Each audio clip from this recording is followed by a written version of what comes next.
What's up, guys? Brett Okamoto from ESPN, joined by PFL president Pete Murray, who is always running around doing all kinds of things for the PFL. And this last week, he was in Saudi, like myself, to see one Francis Ngannou box Tyson Fury. I actually ran into Pete right before the walkout over there in the ridiculous arena that they built in 60 days. I mean, just being over in Saudi and seeing how they put on an event is an experience in itself.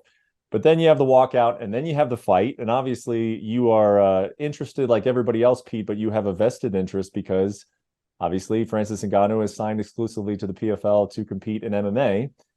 So we'll get to some of the questions that I have, obviously, what happens post-fight, but just your experience being over there in Saudi, and then what you were thinking during that fight against Tyson Fury.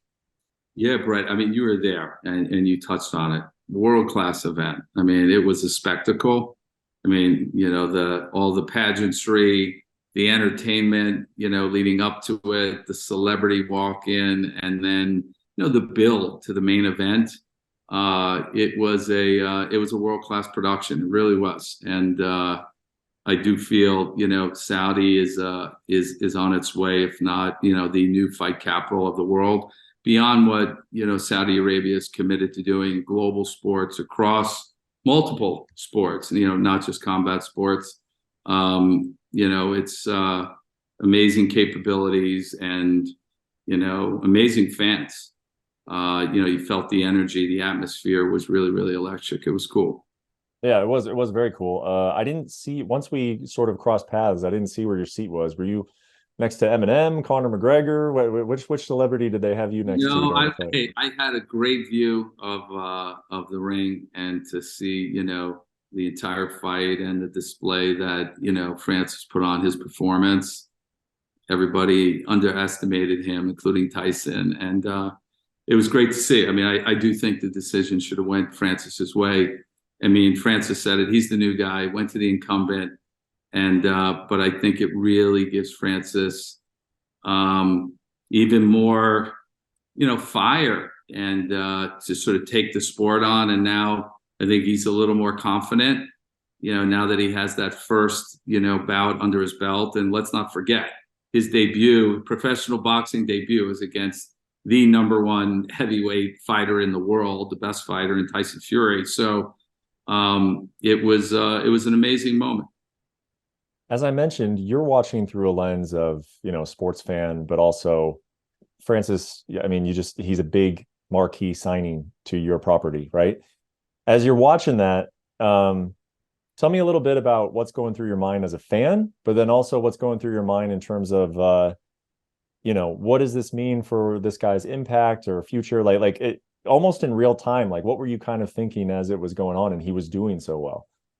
Yeah, I mean, after the third round, when he dropped Tyson, it really was the turning point in the fight, and it was on. So to see that, and just listening to all the naysayers, I believe in Francis, as an athlete, as a fighter, and we're obviously very supportive of him boxing, and not only just competing in MMA with us, and so. I thought it was a lot of noise, like all of the naysayers. And I was very confident in, Francis's capabilities, and it was playing out. And so, while Tyson's obviously much more seasoned and technical and landing, but the blows that Francis delivered were powerful, and you saw it and felt it. So that was exciting. I mean, I thought what was most interesting is, no one knew how Francis was going to approach this fight, and not even Tyson Fury. Mm-hmm. And so that gave Francis the edge, and on some level. But I was just really happy for Francis, and then for the PFL, as you said. I mean, listen, I've said it. I think. Francis won the fans. Francis won, MMA won. And just based on the conversation around MMA athletes and their capabilities and their crossover potential, and the PFL won because, we're truly partners with Francis, and Francis not only represented himself and his current team and promoters, but also the PFL, and which was awesome. And now we're all in planning mode for 2024. Do you think that what happened in Saudi, and because of how well he did, and the shock that maybe not yourself, sounds like you were believing in him, but obviously now there's just so much interest in him and just like what he did. What, in terms of what you were planning for 2024, is the plan different now than it was prior to the fight? Did it change? What did it change? Yeah, well, hey, number one, Francis has some real major options, in boxing, and we're excited about that for him. And what I do know is he'll box in 2024, and he'll return to the cage in 2024 with the PFL. So it really is a matter of scheduling and then timing, right? But I think it works. I mean, it continues to build Francis's brand, right? His platform, alongside the PFL's platform, and we think it's great. So we have plenty of time to schedule the right fight, the right opponent for Francis, the right time, and how he's thinking about boxing. So, and he's in top condition right now. You saw it. So it's on. And so I think 24 is going to be great. He'll be a big anchor to our pay-per-view division, which will launch, next year. We've been talking a lot about it, but, Francis, Jake, others coming over. So that'll be fun. And, Francis is also wearing his chairman hat, his chairman of PFL Africa hat, and while he's training, he's calling me up like, how's the progress on PFL Africa? And he's into it. And what I could tell you is we'll be making some strategic partnership announcements very soon, as well as media distribution announcements very soon, tied to PFL Africa. And we're going to start that drumbeat in 2024 to launch PFL Africa in 2025. When Francis goes into a boxing match, you're happy for him. He's representing the PFL. He's also someone that you've invested a lot of finance in, a lot of promotional, like you will be investing promotional marketing tools in. That's dollar signs. And this is a fight, and he could get injured. He could get knocked out and not be the same anymore. So can you talk about that just in terms of what you have invested in Francis to this point, and what part of the conversation does that become of hey, yeah, it's great that you're doing this, but also you're taking a risk every time you go out there, and it's not necessarily for us. Where does that conversation land? Yeah, you're right. I mean, there's an inherent risk in that. And but I think the way we've structured the deal, while we provided the flexibility so that Francis can pursue boxing, it's really just coordination of scheduling and ample amount of time to repair and prepare. So we think it's manageable. And is there risk? Sure. But we think the opportunity both for Francis and the PFL far outweigh that risk. Mm-hmm. Have you seen any metrics or just anecdotally what it has done for the PFL in terms of the brand and his performance? Yeah, I mean, well, number one, just signing Francis, it was monumental for the company, for PFL. So the biggest MMA signing that we've ever had, and I think it just speaks volumes to where how far we've come, in terms of our brand, our platform, our capabilities, and to continue to year over year back what we back what we say. We always do what we say.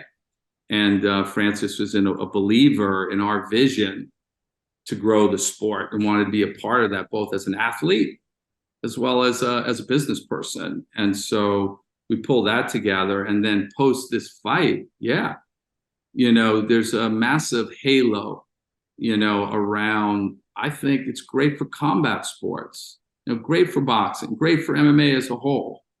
And so, the conversation globally, when LeBron James is talking about MMA and PFL fighters and getting behind this sport, getting behind Francis, getting behind the PFL, and so many others. I mean, not just, top athletes from all sports, celebrities, but the fan, most importantly, the conversation around fans around the world. It's great. Where it sets us up really well to execute our plan in 2024. Don, your partner Don Davis was on the MMA Hour, and he said something interesting. That he said there's only one interesting MMA fight right now for Francis, and that's Jon Jones. And I thought that was pretty candid of Don to just come out and say, like, hey, I think that's really the only one that people want to see.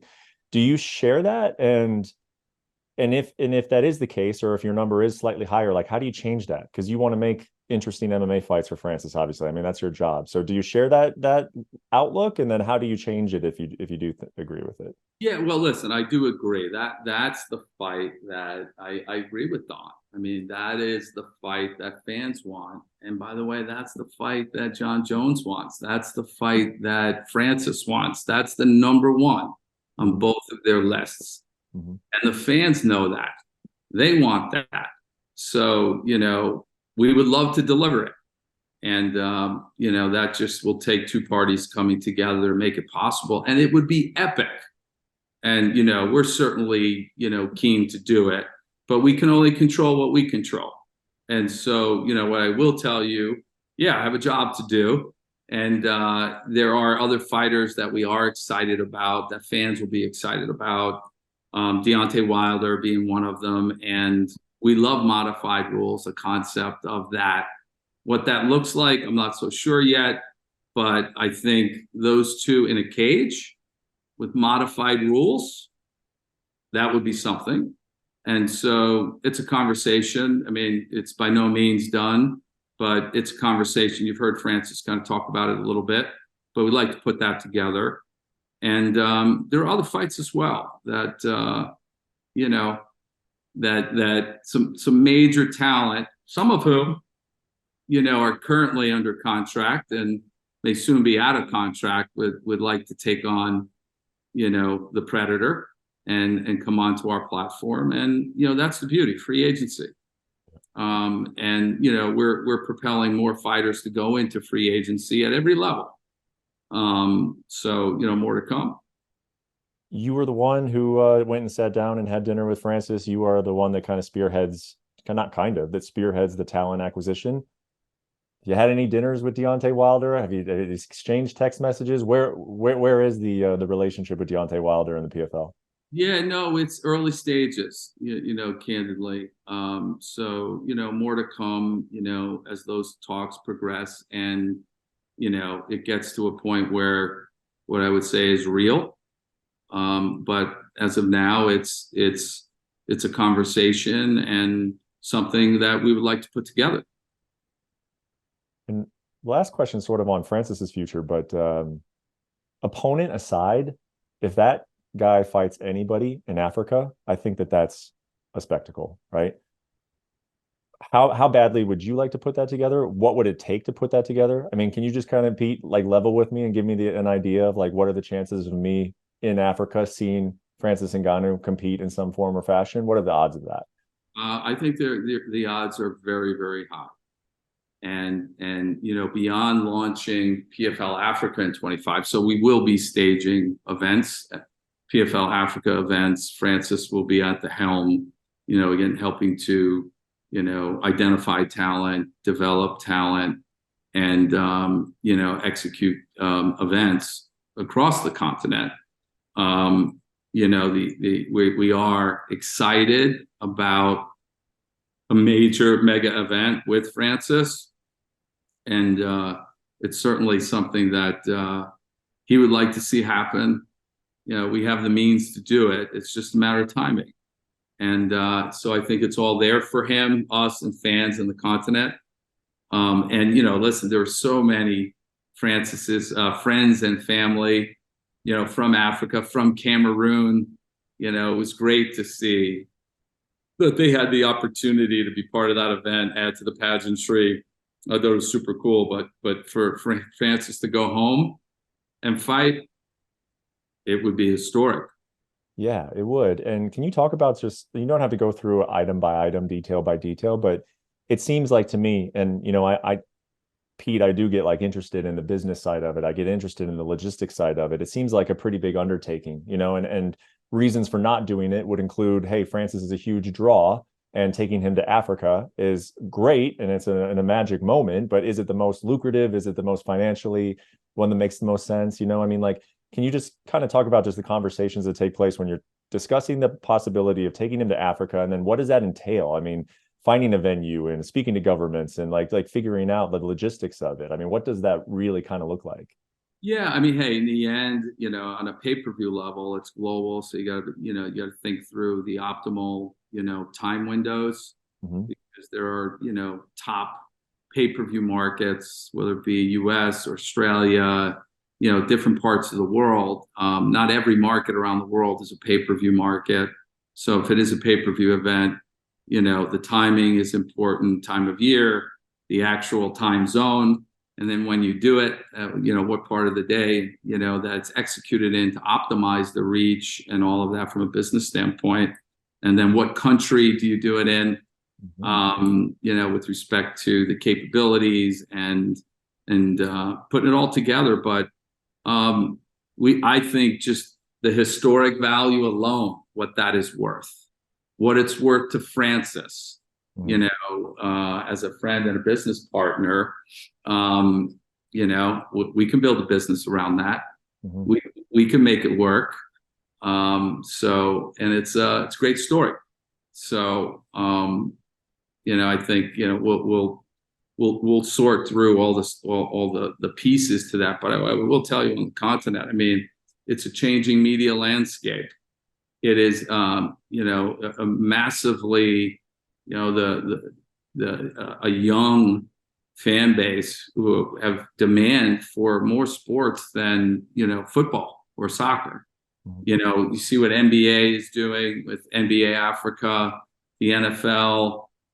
They're doing talent development and different types of combines and other things on the continent. There's content, and so the PFL will play a role in building out the sports ecosystem on the continent.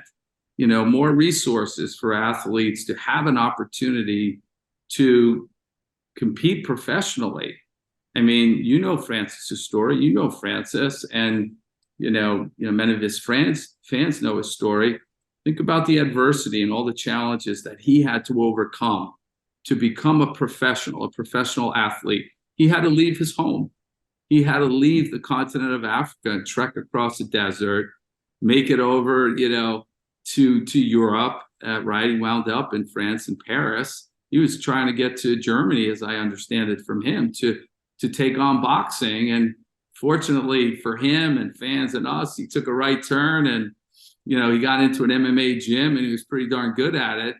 But think about his journey, and he had to leave under those type of circumstances and extraordinary obstacles. Well, he gets to go home and partner with the PFL, and we get to, have the privilege of developing athletes on the continent. And these athletes don't have to leave, to make a professional living as a MMA pro athlete.